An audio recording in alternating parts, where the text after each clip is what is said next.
For us writers and us readers, chapters can make or break our desire to keep reading. Have you ever read the end of a chapter and said, I got to keep going. I can't just put this down? Have you ever had that urge where you're like, I had things to do, but I can't after that moment? Well, a chapter's ending should do more than finish with a period. The difference between a good book and a great one often comes down to how well each chapter wraps up, keeping readers on the edge of their seats, craving more. Is it going to be good? What's going to happen? I can't believe they just did that. Keep in mind that chapter hooks and cliffhangers give your readers a reason to keep turning the pages until the very end. Now, not all cliffhanger and not all hooks have to be dun dun dun. That's why today we're going to talk about how to write chapter endings. We're going to do a real-time example, and we're going to talk about some things. But Thomas, what are chapter endings? I know this may sound very easy for some of you, but it's always good to be on the same page, no pun intended. So chapter endings are basically as important as the beginning and the middle of any book. A strong ending should get your reader to feel and think, or even keep them wanting to ingest more and keep turning the pages. Because a good approach is to basically think of each chapter as an episode in your reader's journey. It has a purpose, and at the end of that purpose, it should have added to the coming episode, chapter, or episodes to come. Let me repeat that. A good approach is to think of each chapter as an episode in your reader's journey. It has a purpose. It should have a purpose. And at the end of that purpose, it should have added a what's to come for the episodes to come. I'll simplify that because even reading my notes now, I'm like, what am I talking about? But I know what I'm talking about. What it is basically when you watch a television episode, that episode is adding enough information to fuel the next episode. But at the end of that episode, the thing that hooks you is how it ends in a way that leaves you with answers and questions. But those questions have to be interesting enough to make you want answers. And then the answers you got have to be satisfying to go, this is worth my time. So you have to look at your chapters in the same way. How is your chapter setting up the next chapter or chapters? And at the end of each chapter, how is it answering some questions, but at the same time creating questions? And that's what makes a good chapter ending. Now, more importantly, a well-crafted chapter ending does more than conclude a scene. It leaves a lingering question, an unresolved emotion, or a spark of curiosity that compels the reader to dive into the next chapter. An effective hook or cliffhanger could create a strong forward momentum for your reader. So you want to think of chapter endings not as stops, but as the next step, a leading bridge that carrying the reader's emotional momentum into the next chapter. Whether that bridge is an emotional one that deepens your character's inner conflict or a plot-driven hook, the ending should create a sense of movement, seamlessly leading the reader into the next chapter. So what are chapter endings? They are things that leave us with questions, help us answer questions that have come before. It adds to what is to come. So you always want to be building. Every chapter builds on itself and builds on the chapter to come and builds on the chapters to come.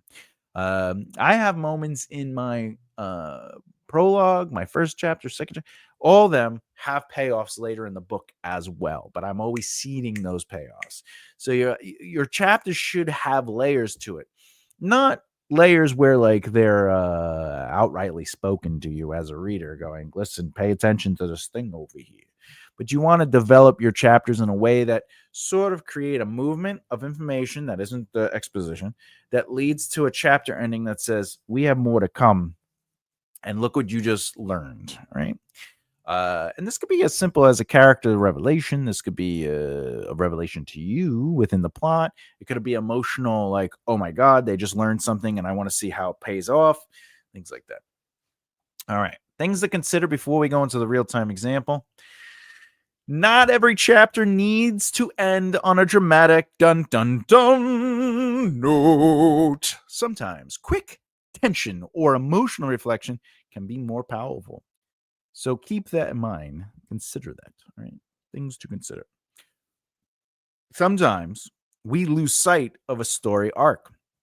So you want to make sure that each chapter ending contributes to the larger arc of your story or your narrative and doesn't feel like a random twist. Again, make sure that each chapter and each chapter's ending in some way or another contributes to the larger arc of your narrative and doesn't feel like a random twist. More importantly, allow it to flow through the story. The story, again, we talk about it on this channel.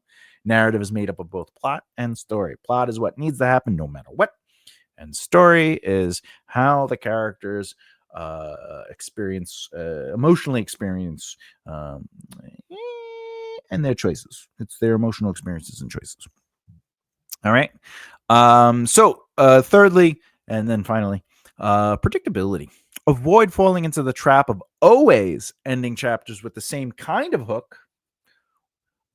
Varying the intensity of your endings keeps readers engaged and prevents predictability. I don't know if you know this, but M. Night Shyamalan,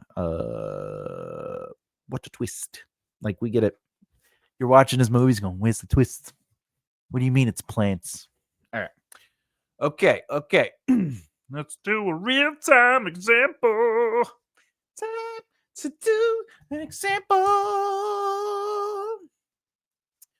Let's see if I could do 2 today. We're only 7 minutes in. I think I could do 2. Depends on how much I explain and how much I. All right, here goes. Do you want to go? Do you want to do it? You tell me. I'll tell you. Let's make it happen. All right, here goes. Let's see. I know. He tripped. That's it. He tripped. Submerged in the rising water, fighting to steady his legs beneath him. The water had filled the room to his waist, soaking his clothes until the weight slowed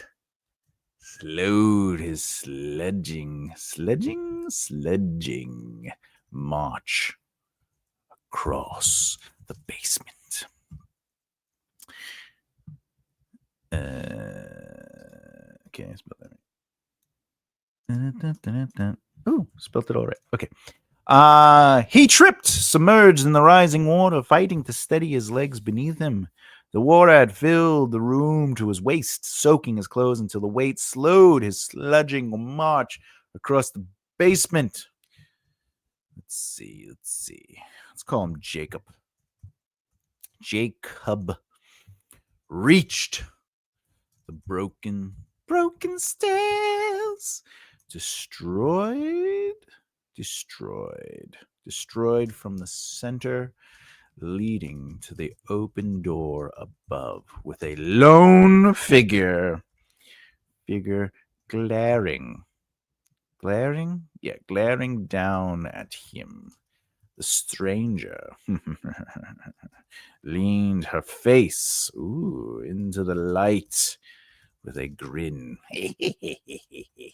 that reached her eyes. Ooh, I like that.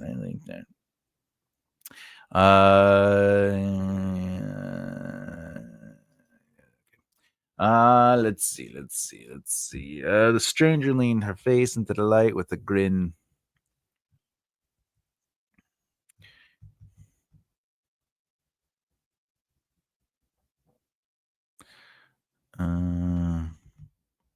Grin that connected, touched her eyes, pulled on her eyes. Yeah, I don't want to use reach twice. Let's see. Let's make her even more sinister. She shook her head, tisking in retreat from his sight, before closing the door with a heavy lock shutting. All right. So that's it. That's the end of the chapter. So here it is. He tripped, submerged in the rising water, fighting to steady his legs beneath him. The water had filled the room to his waist, soaking his clothes until the weight slowed his sledging march across the basement.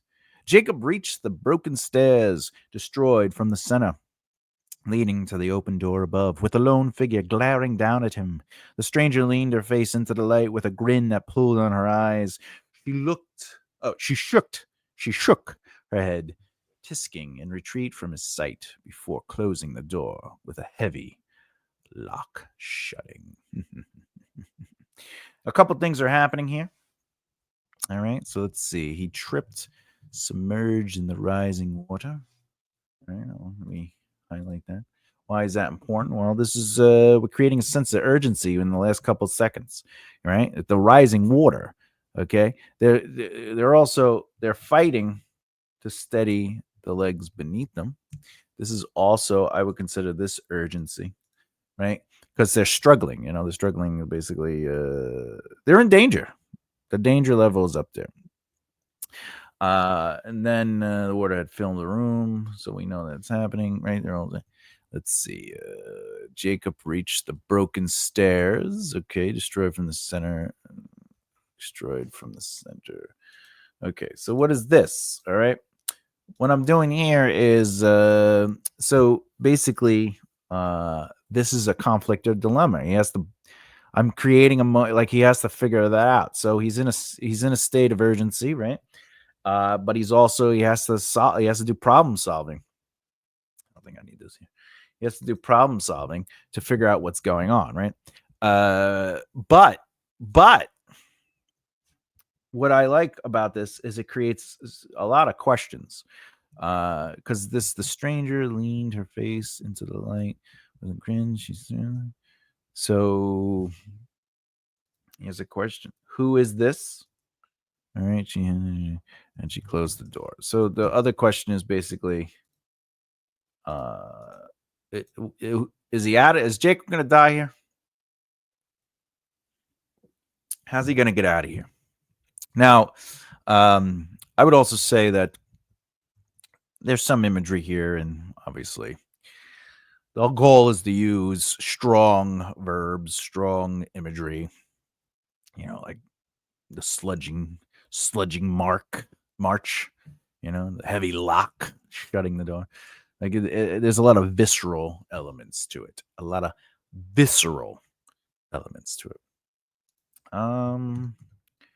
What do you say we do one more? We got time. It's only 13 minutes in. Let's do it. One more. Example. Two.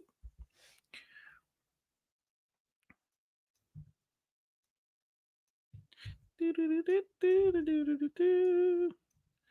like doing that, so I keep track of my notes because I like to go back once in a while and read over it.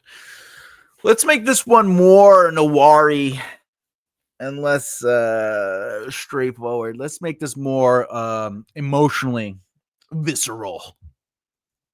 Let's set the scene. We gotta always set the scene. So the ending, right? A gentle breeze. See, it's not as crazy. Carried the scent. Let's really of blooming roses from below as Ella stepped onto the balcony. Let's see. It's nighttime, so the moon. Always talk about the moon, right? Drew over her view like, because it's noir, an old film, huh? Of her youth. Oh, I like that. It's sort of like, it's like bringing her into the emotional. It's historical, right? In the sense of like, we just learned something about her, right?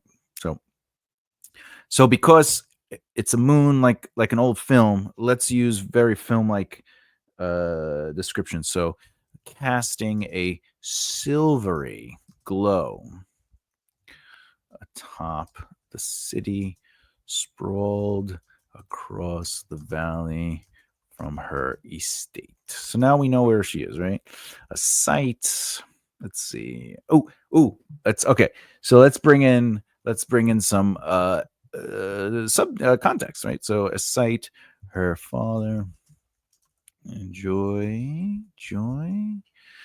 with her mother after a warm dinner. All right. Now, let's get a little crazy here. You want to get nuts? Let's get nuts. All right, let's go into her. Let's start feeling her emotions, okay? The moment blessed her with a sense of peace until the truth slipped into her soul. Oh, I like that. Her hand touched the cold stone of the railing. Ooh, I like that. Let's see. Glancing down to her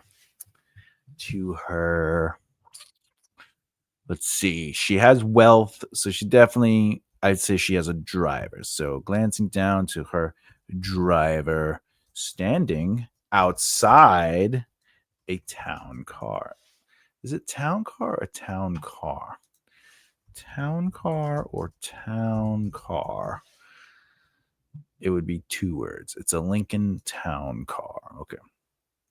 But I could just say town car. We don't need the word Lincoln. All right. All right, let's get to the end of this. By the way, this breathes a little bit more. This less urgency. It's more what you call it, introspective.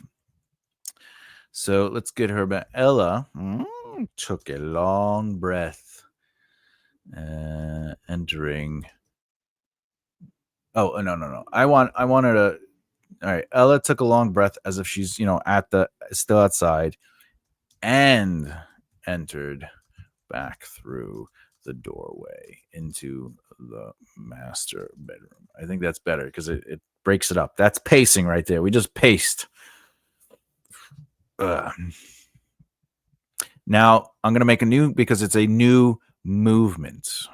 Remember, that's how passages work. You want to make a new passage per movement. So this movement sets up the moment for her.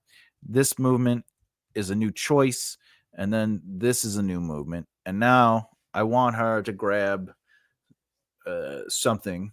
I wanted it to be about the estate. I'm just like, in my head, I'm thinking like she's wealthy.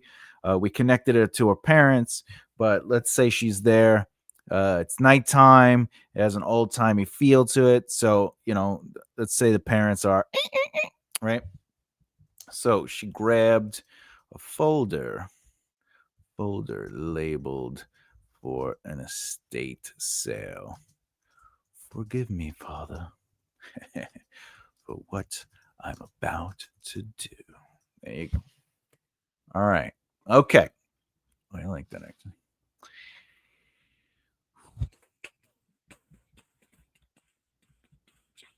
Okay, so gentle breeze.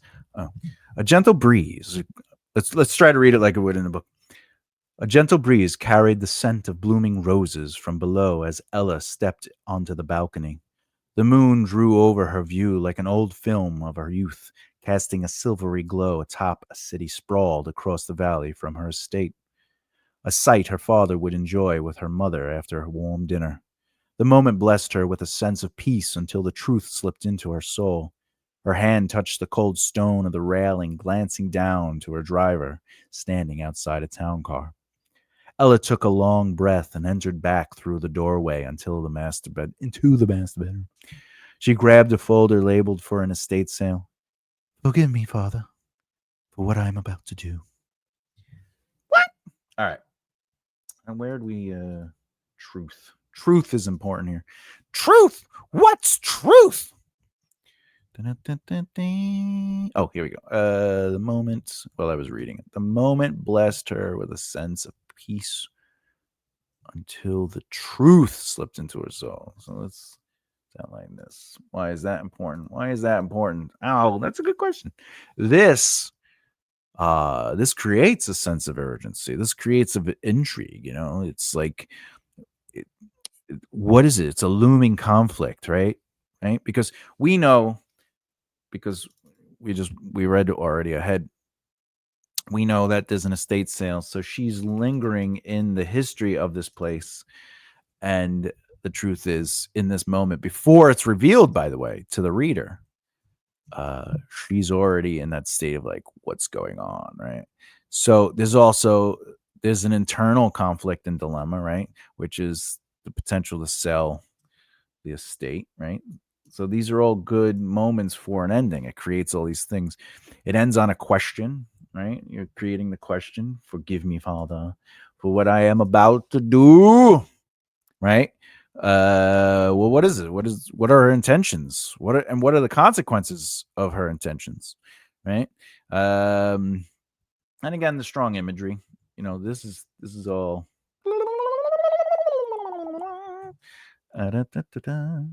By the way, I talk about it often. Every sentence should have at least one or more of these three elements: plot, character development, or world building.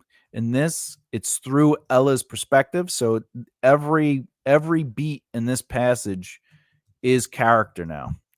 It's just character development. It's what she's noticing. It's how she's noticing it. Let's see. Blooming roses from below.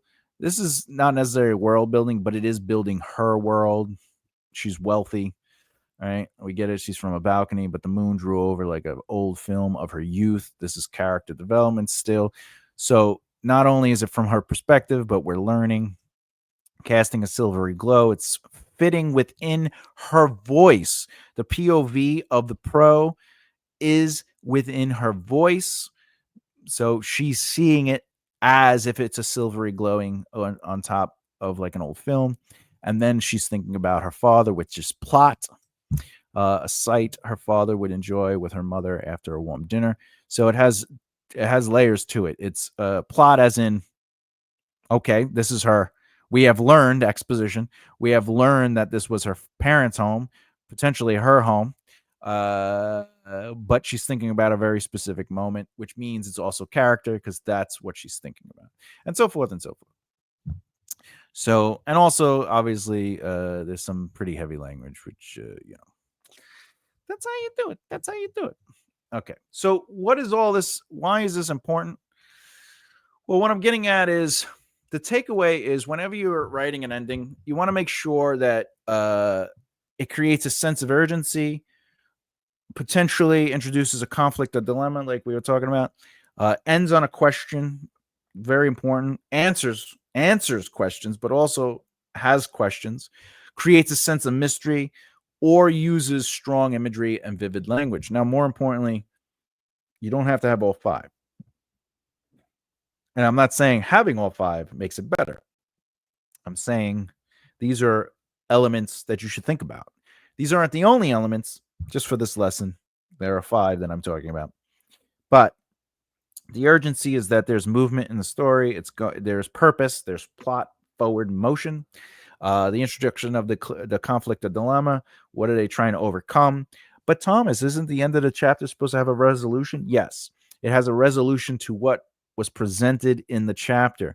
So if I'm looking at this passage, if I was as a writer, because remember, our job is to make sense of things. It's not really necessarily just putting words on paper, because anyone can put words on paper. We got to make narrative sense of things. That's part of being a writer. We got to move stuff around and adjust thoughts. So if I'm looking at just let's go back. If I'm looking at this, in my mind, the way I would see this chapter is she shows up to the house in the town car.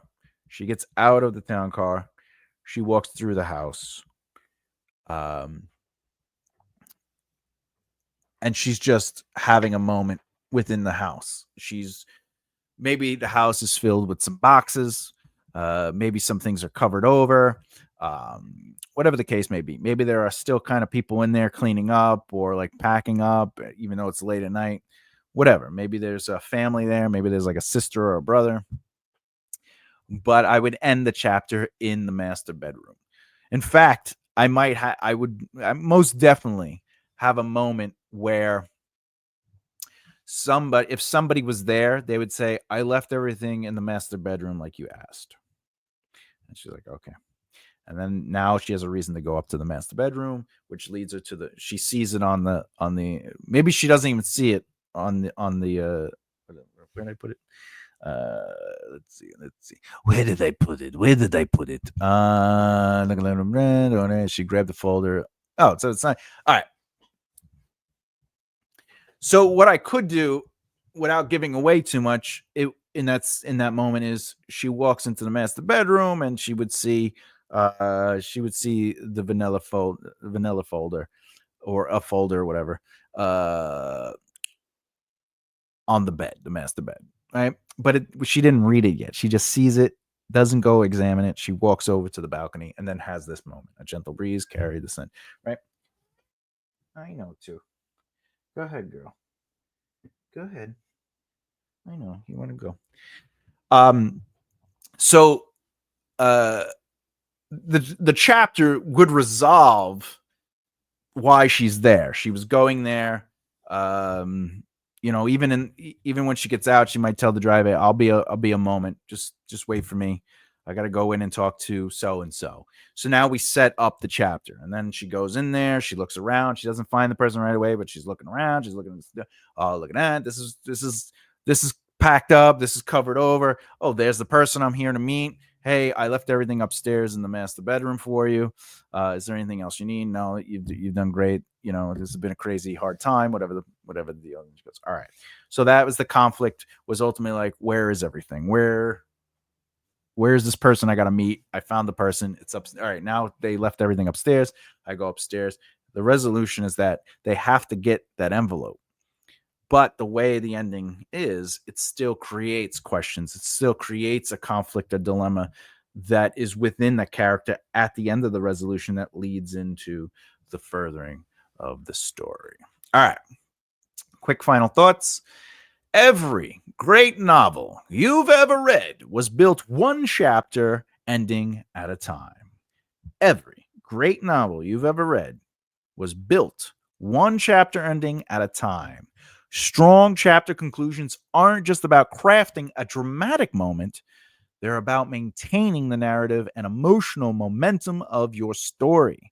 Don't feel pressured to make every single chapter end with a cliffhanger. Sometimes a quiet, reflective ending can be just as compelling if it leaves readers wanting to understand more about your characters, just like I did with the second example. The first one was pretty dramatic and pretty crazy, and the second one was more reserved, right? I'm not saying you would read these and be like, hey, I want to keep reading. I'm just saying they are examples through my style of writing. Now, the key is ensuring that each chapter's ending serves the overall story and narrative, which is the story and plot, but story as in through the character. And it delivers either tension or emotional beats or a hint of mystery that keeps readers turning the page. That's not all those things, it's and or one or more of those things. And also, you can play outside the box. Remember, these are just examples. There are many more out there. With practice, of course, you'll find your voice as a writer, writing chapter endings, and how you write chapter endings. Okay, especially when you start learning about the rhythm and flow of storytelling. If you have not done so already, this is how we develop our voice, the way we end chapters, the way we start chapters, the kind of context of the chapters, the way characters move. This is all voice for writers. So it's important to practice and study other stories, which will help you understand how to craft these conclusions, fine tune your own pacing, and build emotional resonance and create a seamless reading experience. I would say by experimenting with different types of hooks, whether action, emotional, or plot driven, you'll develop a deeper sense of how to control your story's energy. This isn't just about keeping readers hooked, it's about elevating every aspect of your writing. I'm sure as you continue to write and revise, you'll find your unique style of ending chapters that stand out as truly yours. Now, ultimately, what I'm saying is when you come to an end of a chapter, you're allowed to try things. It's all made up anyway, it's all fake. So if you don't like what you came up with, you can change it. But sometimes you look at an ending and go, what could I do here? Not to be a cliffhanger per se, but a hook. What is something I could add to this ending that makes it a little bit more, say, emotional or plot driven? Or is there an action I could put? things to think about. Video in the series when it comes to the rules of writing, research, and authenticity. We're going to conduct thorough research when necessary to ensure accuracy and authenticity in your storytelling. So it's basically going to be about, how do you ultimately do your research? You know how they say that? It's like, hey, listen, write what you know, but if you don't know, do your research, because research is important. So we're going to talk about doing research. I guess that's about it. Question. I love questions. Have you ever read an ending where you were just like, I can't put this book down. Every chapter is just pulling me through. What book was that? Let me know in the comments below, and tell me why. Tell me what it felt like, where you were just like, this book just keeps me going, because I'd love to hear about it. I love hearing your stories. Anyway, if you like what you've been watching but you haven't done so already, please subscribe, hit the bell icon so you don't miss out, and thumbs up. And it really does help the channel, I tell you. Anyway, keep developing the right mindset. I'll see you next time. Bye.